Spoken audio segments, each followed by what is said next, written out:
Operation सिंदूर के बाद पाकिस्तान की पहल पर हुए युद्ध विराम के समझौते को रणनीतिक एक्सपर्ट भारत के सामरिक और कूटनीतिक इतिहास में एक महत्वपूर्ण क्षण कह रहे हैं।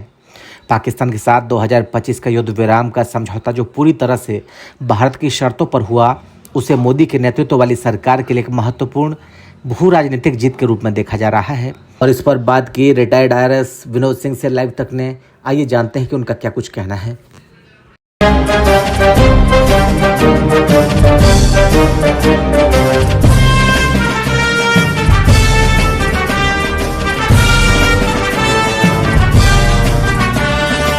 तो ये टेंशन क्या कर सकते हैं, इसको वार लाइक भी नहीं है, इट्स ए वार। आप फाइटर प्लेन से गिराते हैं या ड्रोन से गिराते हैं, तो टेरर नेटवर्क पर जो इंडिया का अटैक था वो प्रिसाइज था, क्योंकि सारी हदें पार कर गई थी जो टेररिस्ट है, और बहुत सारी चीजें थी जिससे मैसेज ये था, कॉमनल एंगल था कि एक खास रिलीजन वाले को टारगेट करना, तो उसमें कार्रवाई जरूरी हो गया था।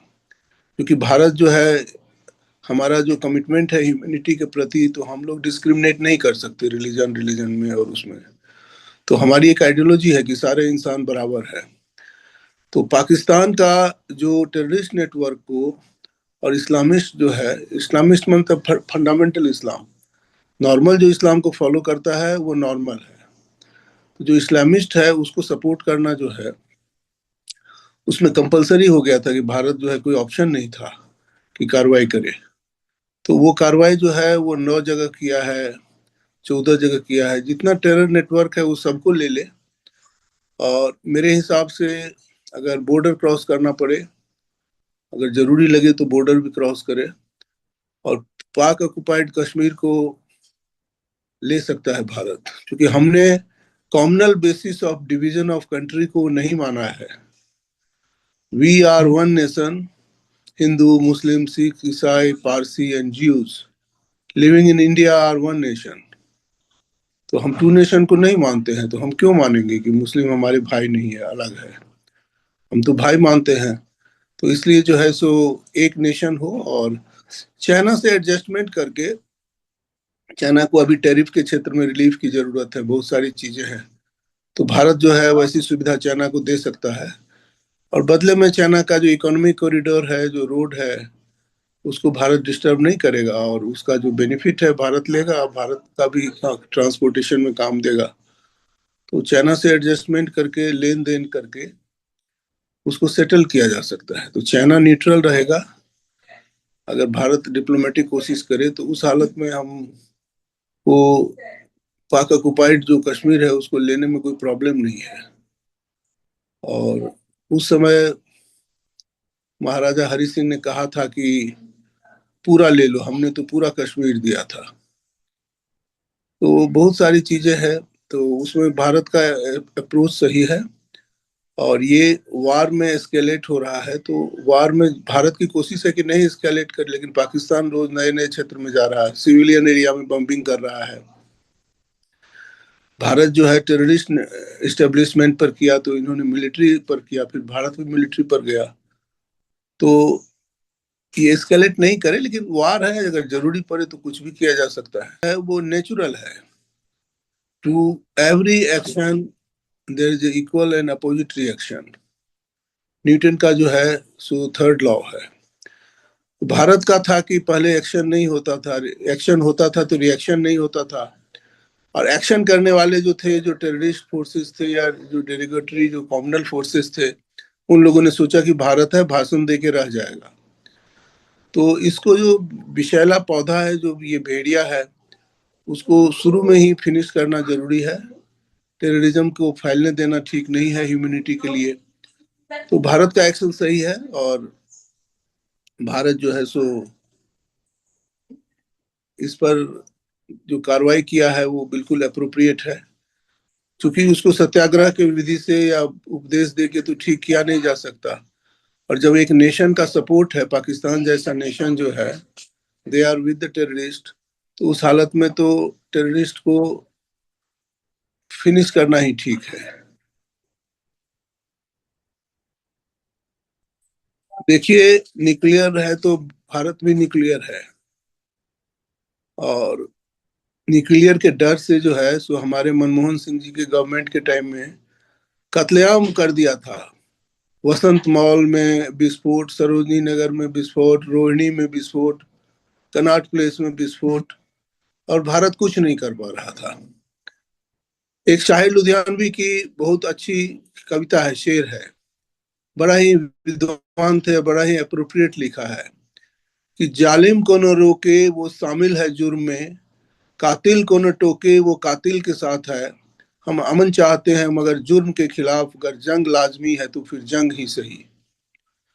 तो जो जुर्म है उसमें अगर न्यूक्लियर हो जाएगा तो हम उसको छोड़ देंगे, ये सही नहीं है। न्यूक्लियर है तो हमारे पास उससे ज्यादा पावरफुल न्यूक्लियर है।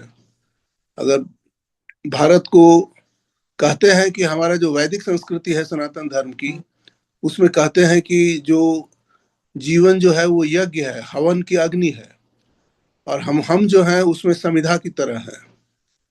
जो हमारे क्षत्रिय और वीर महाराणा प्रताप का जन्म दिवस था, ये लोग जो अपना जीवन होम किया, जो डेथ जो था उसके लिए स्पोर्ट था, खेल था, तमा जो प्ले था कि लड़ते लड़ते मर जाना।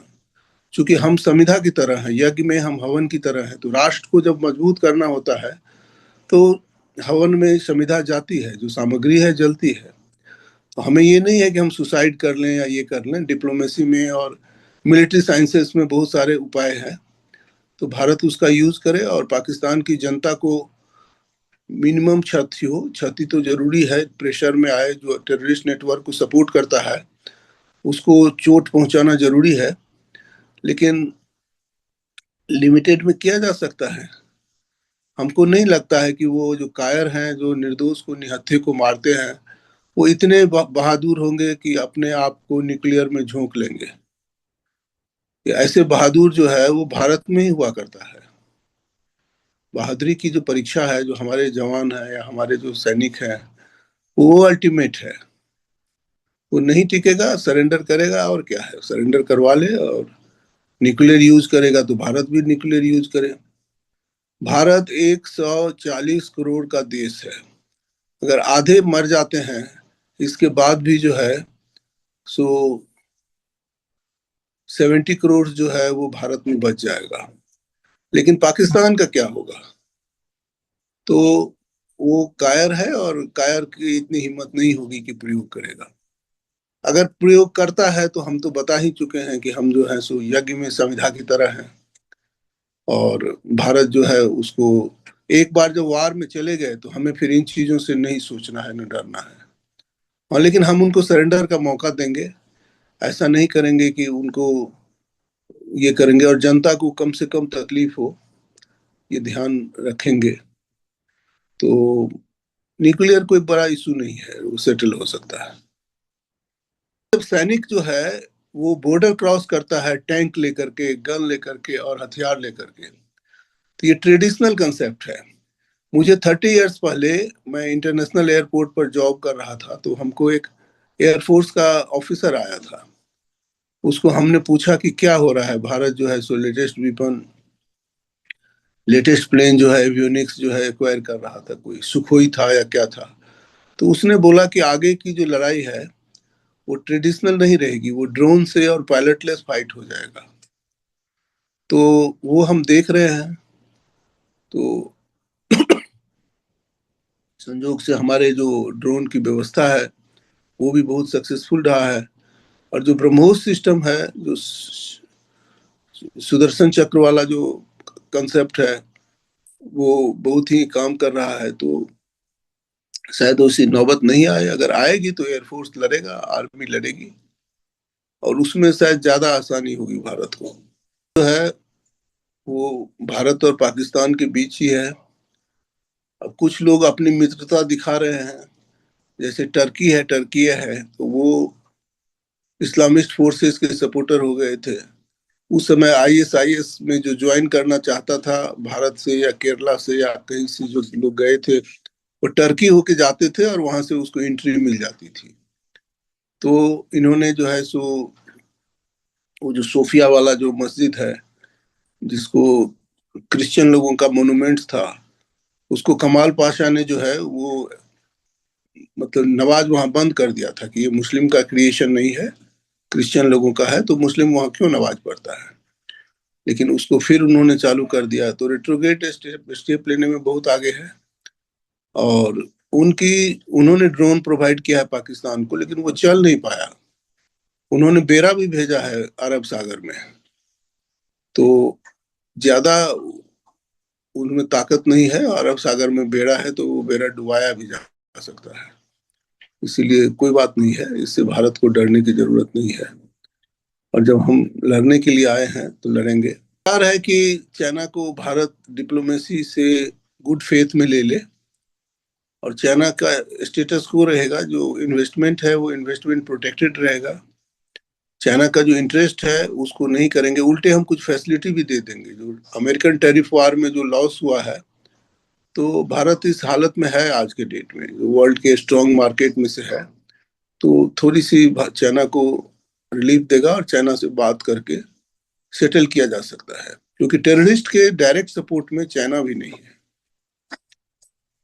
और डरने की बात नहीं है, चाइना एक्सपोज होना नहीं चाहेगा, और अच्छी डिप्लोमेसी में कुछ भी संभव है। 1996 में गए, उस समय जम्मू कश्मीर में जिसकी ड्यूटी लगी है उसको सोच के भगदड़ मच जाती थी। तो मेरा भी सिलेक्शन हुआ, तो मैंने अपने बॉस को बताया। मैं वहां था, तुगलकाबाद में पोस्टेड था। तो मैंने, ए के प्रसाद जी थे हमारे जो सीनियर थे, उनको हमने कहा कि कश्मीर जाने की मेरी बहुत इच्छा है। तो जिसकी भी ड्यूटी लगी थी उसके घर पर एक इंस्पेक्टर और एक दो सिपाही पोस्टेड था कि वो भागे नहीं, उनके साथ साथ वो जाए, उसको सिक्योरिटी दे, और बाजार जाए तो बाजार भी जाए। तो उसमें मैंने कहा कि मेरा बहुत ही शौक था और मैं कश्मीर जाऊंगा, और जहां तक हमारे जवान और उसको जितना खतरा है वो हमें भी उतना रहेगा, तो खतरे से हम नहीं डरते हैं। तो हम कश्मीर गए, हमारे हमको सिक्योरिटी मतलब वो जो भाग नहीं जाए वो प्रोवाइड नहीं किया गया। उन्होंने हमारी बात पर विश्वास किया, और कश्मीर हम गए। तो श्रीनगर गए, श्रीनगर से जो है सो बांदीपुरा हमारी अलॉटमेंट हुई। तो बुलेट प्रूफ ड्रेस जो है उसका फोटो होगा मेरा बुलेट प्रूफ में कहीं पर। तो बुलेट प्रूफ ड्रेस जो है 7.5 किलो का था, उसमें प्लेट थे स्टील के, और कहा गया था कि जो राइफल की गोली है उसको वार्ड ऑफ करने के लिए है, पिस्टल की गोली नहीं करनी है। पिस्टल क्या नहीं, राइफल से बचने के लिए है। तो गर्दन तक था। और हम लोग बांदीपुरा में जब थे, तो वहां पर वो गांव की जो लेडी लोग है वो कहवा बना के लाती थी, एप्पल भी लाते थे। तो चौधरी थे वो डीआईजी, हम लोगों के होस्ट जो थे वो बीएसएफ थे, बीएसएफ वाले थे। तो चौधरी वही था जो मस्तगुल को, जो चरारे शरीफ जो जला था उसका नेतृत्व किए थे। वो राजस्थान के थे, one of the best police police officer, officer of BSF. तो उन्होंने जो है सो हम लोगों को वेलकम किया। तो मैंने उनको पूछा कि ये जो है कहवा पीना ठीक है। तो उन्होंने बताया कि कश्मीर के लोग अच्छे होते हैं, और जो ओरिजिनल लोग हैं कश्मीर के वो अच्छे होते हैं। बड़ा ही अनुभव रहा। तो उन्होंने बोला कि आप कहवा पी सकते हैं, खाना खा सकते हैं, ये जहर नहीं मिलाएंगे, कोई ऐसा चीज नहीं करेंगे। श्रीनगर और उसके आसपास जो है ना, सो पाकिस्तानी तत्वों का ज्यादा प्रभाव था, और ये लोग प्रोपेगेंडा करके बहुत बड़ी संख्या में लोगों को प्रो पाकिस्तान बना लिया। और भारत सरकार उसके लेवल की प्रोपेगेंडा नहीं कर पाई। दूसरा है कि जो अपीजमेंट पॉलिसी थी अब्दुल्ला के प्रति या दूसरे के प्रति, शेख अब्दुल्ला के प्रति, तो वो घातक रहा। हम जब वोटिंग करवा रहे थे तो एक लंबा सा आदमी आया, बोला कि बेटा मुझको थोड़ा हेल्प कर दो, चुनाव चिन्ह कांग्रेस का कौन सा है, मुझे चश्मा में दिखाई नहीं देता है, चश्मा मेरा खराब है, चुनाव चिन्ह बता दीजिए। तो बैलेट पेपर ही था वो पेपरलेस नहीं था, बैलेट पेपर ही चुनाव था, इलेक्ट्रॉनिक नहीं था। तो मैंने बता दिया। तो फिर हमने उसको रोका कि आइए, मतलब बातचीत किया। उन्होंने कहा कि मैं जवाहरलाल और बख्शी गुलाम मोहम्मद जो थे उन्हीं का सपोर्टर रहा हूँ, और मैं तो कांग्रेस को ही दूंगा, चाहे कांग्रेस का कोई भी हो, जीते या हारे। तो इस तरह का माहौल था। और उन्होंने बताया कि जो राजा के समय में जो उनकी प्रजा थी वो राजा के प्रति सपोर्टर थी। ये जो आइडिया ऑफ पाकिस्तान है ना, जो टू नेशन थ्योरी है, उसने इतना जहर घोला, इतना जहर घोला, जिसके लिए आज आर्मी चीफ बोल रहा था पाकिस्तान में कि हम अलग हैं, we are different culture, we are different civilisation, we have different sentiment, we have different food. I am just copying his speech. आज बोल रहा था, टीवी पर दे रहा था, वहां का सेनाध्यक्ष पाकिस्तान का। तो भैया, हम लोग इंसान नहीं है क्या? वो डिफरेंट कैसे हो गया? भारत का डीएनए एक है, हमारे पूर्वज एक हैं, तो मुस्लिम हमारे एंटी कैसे हो गए कि उसको अलग देश चाहिए? क्यों चाहिए अलग देश? अगर दे दिए तो दे दिए, लेकिन जो नहीं दिए तो हमारे साथ रहने में क्या दिक्कत है? पाकिस्तान की जितने मुस्लिम पॉपुलेशन है, लगभग भारत में भी उतने हैं। तो ये अलग बात है कि उन्होंने जो है सो अपना पॉपुलेशन को 10 टाइम्स बढ़ाया है, और 2.5 करोड़ था उसका, तो ढाई ढाई 2 2 करोड़ 35 लाख था 47 में, और उसको वो 22 21 22 करोड़ के आसपास है, 10 टाइम्स। और भारत ने जो है सो 4 to 5 टाइम्स के आसपास पॉपुलेशन बढ़ाया है। तो ये जो जनसंख्या विस्फोट किया है ये लोग, धर्म ग्रंथों का गलत उपयोग करके, और जितने टैक्सी वाले और जितने लोग यूरोप में भरे पड़े हैं, वो कश्मीरी सब और वो सब जो है सो सबको दुनिया में एक्सपोर्ट करो, और इस तरह से दुनिया का जो डेमोग्राफी है उसको बदल दो। तो सब चीज रिएक्शनरी है। नेशन जो है, अगर रिलीजन पर होता तो ईरान और पाकिस्तान एक होता, अलग अलग क्यों है? ईरान, पाकिस्तान और अफगानिस्तान एक होता। तो कभी भी जो रिलीजन है वो कभी बेसिस नहीं हो सकता धर्म का। और जो कल्चर है, जो संस्कृति है, जो लैंग्वेज है, वो है। मैं एक चीज बता दूं, जब मैं कश्मीर में था उसका अनुभव बता रहा था, तो जो भाषा है ना कश्मीरी, वो संस्कृत से निकली है। अभी भी आम मुस्लिम जो कश्मीर के हैं वो कश्मीरी बोलते हैं। हमारे भारत में जब हरि सिंह जी ने अपना राज्य दिया और ये लोग मिला लिए, इसके बाद इन्होंने जो रेट्रोगेटिव स्टेप लिया कि इन्होंने कश्मीरी को भाषा नहीं बना के उर्दू को भाषा बनाया। अब प्रोपगंडा वार में हम लोग हार गए, पीछे पड़ गए, पीछे रह गए। तो उर्दू को जो बनाया, तो पाकिस्तान का नेशनल लैंग्वेज उर्दू था, तो वहां से जो प्रोपगंडा होता था लाहौर से और रावलपिंडी से और जो पेशावर से, वो सारे उर्दू में, उर्दू टू उर्दू जो है सो उसको कोई लैंग्वेज की दिक्कत नहीं थी। और उर्दू थोप देना, उर्दू कश्मीरियों की कभी भी भाषा नहीं थी। जस्ट बिकॉज ऑफ मुस्लिम है तो आप उसको उर्दू थोप रहे हैं। तो भाषा का किसी धर्म से रिलेशन नहीं होता है, नेशन का किसी धर्म से रिलेशन नहीं होता है, लेकिन आप रिलेशन बनाए। तो कश्मीर में मैं वहां गया, फिर हम जो है सो उनके साथ एडवेंचर भी किए। मैं फिश खाने का शौकीन हूँ, तो मैंने उनको बोला, और वो वैष्णव थे, वो फिश नहीं खाते थे, तो फिर भी उन्होंने वुलर लेक से फिश मंगवाया मेरे लिए। और जब वो, हम लोगों को बुलेट प्रूफ ड्रेस और बुलेट प्रूफ व्हीकल थी, तो उन्होंने बोला कि मैं बिना बुलेट प्रूफ का जिप्सी में चलता हूँ। तो मैंने कहा कि मैं भी चल सकता हूँ। तो उन्होंने ड्राइवर को पीछे बैठा दिया, और डीआईजी साहब खुद गाड़ी चला के, और हम और वो बैठ करके वहां से बांदीपुरा से श्रीनगर आए, श्रीनगर से पुलवामा गए। पुलवामा वही था जहां पर कि 2 दिन पहले पहुंचते ही ग्रेनेड ग्रेनेड फेंक दिया गया था। तो हम लोगों को एक स्कूल में ठहराना था, फिर जो है सो सिक्योरिटी असेसमेंट हुआ, और वहां से स्कूल सेफ नहीं था, कोई ट्रक के छत पर से ट्रक के ऊपर बैठ के हथगोला फेंक सकता था। तो उन्होंने फिर जो है सो एक गेस्ट हाउस में शिफ्ट किया, बहुत ही अच्छा गेस्ट हाउस था। तो कश्मीर का जो मेरा अनुभव है, कूका परे से मिले जो सरेंडर्ड टेररिस्ट था, जो भारत के पक्ष में हो गया था, तो वो हमसे हाथ मिलाया, और क्या मजबूत था हाथ, उसकी जो ताकत थी हाथ में। वो चुनाव तो नहीं जीत पाया था वो, लेकिन उसकी जो अगले 5 साल वाला चुनाव हुआ था उसमें चुनाव जीत गया था। भारत उसको भी नहीं बचा पाया। जो भारत के समर्थक थे एक एक करके मारे गए। हम करीब 2 ढाई महीना रहे उस इलेक्शन में कश्मीर में।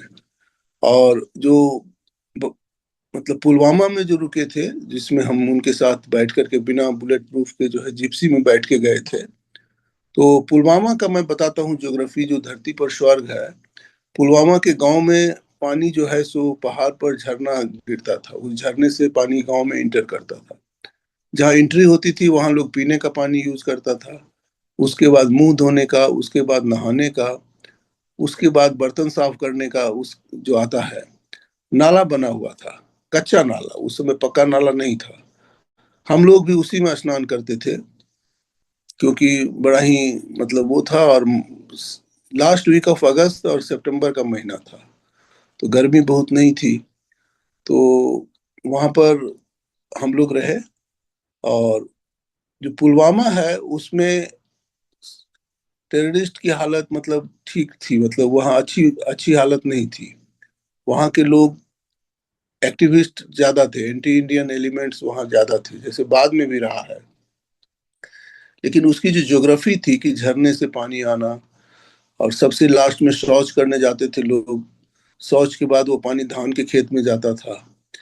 तो जो कश्मीर है, वहाँ के लोगों में ये हमें कहना, हम मस्त गुल वाली चीज हमने जो पूछा डीआईजी से, तो उन्होंने कहा कि जो चरारे शरीफ है उसको मस्त गुल ने ही जलाया था।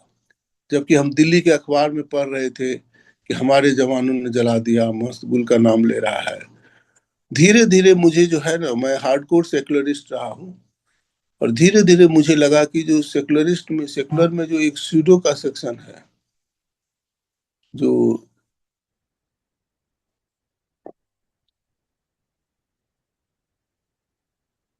स्यूडो स्यूडो का सेक्शन है, वो अपियर हुआ, क्योंकि वो हमारे जवानों को दोष दे रहे थे, जवानों को दोष दे रहे थे। तो वो फिर वहां पर पता चला कि नहीं, वो वही लोग जलाया था। और उन्होंने जो है सो फायर क्रिएट किया, और वार्ड ऑफ करने के लिए जो है सो, मतलब जिससे कि हमारे सैनिक उसको पकड़ नहीं सके, और चरारे शरीफ जले नहीं इसके लिए कोशिश किया था। तो हमारे जवान लोगों ने एक्स्ट्रा रिस्क नहीं लिया, और वो बच गया मस्तगुल जो है सो। तो जो पुलवामा है उसमें रहे, वहाँ का भोजन बहुत अच्छा था, एप्पल के बाग थे। तो वहां पर हमने देखा कि एक सरदार जी जो है, वो साइकिल पर साड़ी बेच रहा है। जैसे घर घर में साड़ी बेचते हैं ना गांव में, बिहार में खास करके मधुबनी में, और उसमें हम लोग जहाँ रहे हैं, तो देखते थे कि साड़ी बेचने आता है घर घर में, चादर शॉल। तो सरदार जी जो है सो बांध के, तो हमने कहा कि ये मतलब सर सिख और हिंदू यहाँ कैसे सरवाइव हो सकता है। तो हमने देखा सिख को, वही गांव में रहता था। लेकिन एक चीज थी कि ये जो आतंकवादी थे, ये बीच बीच में मार देते थे। जैसे 100-200 सिख है, 100-200 हिंदू है, तो जो बचा हुआ है उसको मार देते थे। जैसे कश्मीर में हुआ है कि जो एक कश्मीरी पंडित था, जो ग्राम पंचायत के हेड थे, सरपंच थे। तो वो बड़ा ही रेयर इवेंट था, जो गांव वाले की मर्जी से हुआ था। वो बड़ा रिस्पेक्टेड फिगर था, टेररिस्ट ने उसको भी मार दिया। तो कश्मीर में जो पोजीशन है, वो जो ट्रेडिशनल फेथ है उसको हटा के उसकी जगह कल्चर में इस्लाम के कल्चर लाने की चीज है। इस्लाम कोई कल्चर नहीं है, मैं अभी भी बताता हूँ कि इस्लाम जो है रिलीजन है। तो कल्चर जो है वो हर देश का अपना अपना होता है, इस्लाम कोई कल्चर कैरी नहीं करता। लेकिन भारत में जो है so centre for Islamic culture जो है, वो बिल्डिंग बना, हमारी सरकार ने उसका नाम रखा इस्लामिक कल्चर सेंटर, ये लोधी रोड के पास है। तो मैंने जब देखा तो हमने कहा कि इस्लाम कल्चर कब से हो गया। ये जो नाम रखा है, बड़ा अच्छा सेंटर है, वहाँ पर लोग कोई फंक्शन करते हैं तो बुक करते हैं, और हिंदू मुस्लिम सारे लोगों को अलाउड है। तो इस्लाम को कल्चर बनाया गया जबरदस्ती, और वो कल्चर थोपा गया। वो चाहे बुर्का का कल्चर हो या फेनेटिसिज्म का कल्चर हो। तो कश्मीर को ठीक करने के लिए जो महाराजा हरि सिंह के जो पूर्वज थे, गुलाब सिंह जी थे, और रणवीर सिंह जी थे, प्रताप सिंह जी थे, जिन्होंने संविधान लिखा, और जिनके बदौलत लेह लद्दाख जो है सो हमारे पास है, उन्होंने जीता। ये लोग डोगरा थे, डोगरा राजपूत थे। तो इन लोगों ने जैसे हैंडल किया ना, वो बहुत बड़ा है चीज है। देखिए, अच्छे तत्व जो हैं उसके लिए डेमोक्रेसी है, जो दुष्ट है, जो राक्षस है, जो हत्यारा है, उसके लिए डेमोक्रेसी नहीं है। आप क्यों देते हैं, पॉपुलेशन बढ़ाता है उसको क्यों इंसेंटिव देते हैं आप? आप उसका वोटिंग राइट्स खत्म कीजिए, आप उसको कड़ी से कड़ी सजा कीजिए, और जो डिसिप्लिन्ड है, जो ह्यूमनिस्ट है, जो अपना काम करके मेहनत करके पेट भरता है, वो रखिए।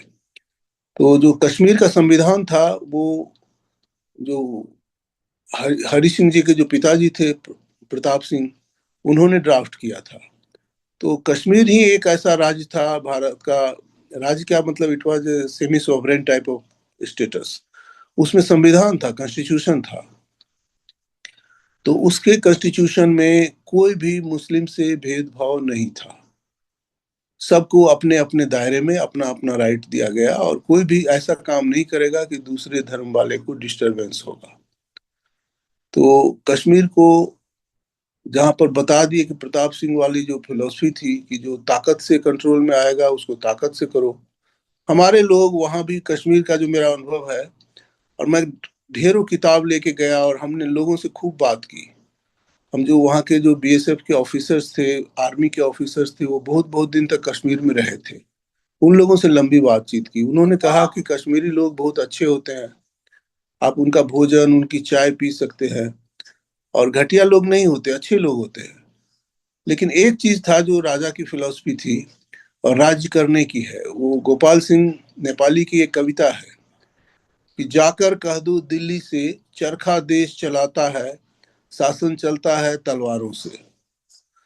तो जो दुष्ट है, जो हत्यारा है, जो निर्दोष को मानता है, उसके लिए आप क्यों जनतंत्र का इंतजार करते हैं? शस्त्र किस लिए बना है? वहां पर आप यूज कीजिए, आप अमेरिका से सीखिए। अमेरिकन पुलिस जो है वो वेट नहीं करती है, वहीं शूट कर देती है। सबसे ज्यादा जो गवर्नमेंट अथॉरिटी का डर है वो यूएस में है। तो आप इस तरह से चलिए, और पाकिस्तान हमारा क्या मुकाबला करेगा? हम अपने माइनॉरिटीज को, सिख को, मुस्लिम को, या किसी को जो हम फैसिलिटी देंगे, वो पाकिस्तान क्या करेगा? फिर भी पाकिस्तान की जो प्रोपेगेंडा नेटवर्क है उसको तोड़ना पड़ेगा। और वो हमारा जो हम बताए थे कि कश्मीरी को भाषा नहीं बना के उर्दू को बना के हम लोगों ने अपने पैर पर कुल्हाड़ी मार दी। सारे कश्मीरी अपने घर में कश्मीरी भाषा बोलते हैं, और उसको थोप दिया गया उर्दू। तो कश्मीरी भाषा मैथिली की तरह थी, बंगला की तरह थी। 50% से ज्यादा शब्द संस्कृत से है। थोड़ा सा इंटरेक्शन से 10-15%, 20% शब्द पर्शियन के आए हुए। तो ये मैं कश्मीरी जो स्कॉलर है, जो सिविल सर्वेंट्स हैं, उन लोगों से बातचीत करके ये मैं भाषा के बारे में बोल रहा हूँ। तो कश्मीर में युद्ध हुआ है। युद्ध में भारत जो है, पाक ऑक्युपाइड कश्मीर को तो लेना ही पड़ेगा, नहीं लेने से काम नहीं चलेगा। और जो चूक इंदिरा गांधी से हुई, वो चूक नहीं होना चाहिए। लेकिन इंदिरा गांधी की एक बहादुरी भी थी, उसने लड़ाई को लंबा ड्रैग नहीं किया था। 12 दिन में वार खत्म हो गया था। उस समय उन्होंने कहा भी था कि महाभारत की जो लड़ाई है वो 18 दिन चला। तो 18 दिन तो बहुत, महाभारत की लड़ाई बहुत विशाल था, ये छोटी लड़ाई थी, तो ये 12 दिन के लिए ठीक है। तो भारत का जो ऑपरेशन है, इतना फास्ट, इतना क्विक, इतना इंक्लूसिव, और इतना broad broad and broad coverage हो कि इसमें टेररिस्ट एलिमेंट जो है वो ठिकाने लग जाए, और जो भी गोल है उसको प्राप्त करें। जब मिलिट्री ऑप्शन है, तो मिलिट्री ऑप्शन के मौका बार बार नहीं मिलता है। और न्यूक्लियर के बारे में तो हम कह ही दिए कि जब उसको डर नहीं है न्यूक्लियर का, तो किसको डर है? हम जो है सो भारतीय हैं, सनातनी हैं। और वार जो है, जो डेथ है, वो हमारे लिए प्ले है। गुरु नानक ने कहा है कि मरने से ही पाइयो पूर्ण परमानंद, परमानंद की प्राप्ति होती है। तो ये डरना तरना कोई चीज नहीं है। वार जब हुआ है तो हुआ है, और उसका जो गोल है, भारत ने जो रिटेलिएट किया है, तो वो परफेक्शन में हो। और जो जो पीओके है या जो भी पोर्शन है, उसको सबक तो चाहिए।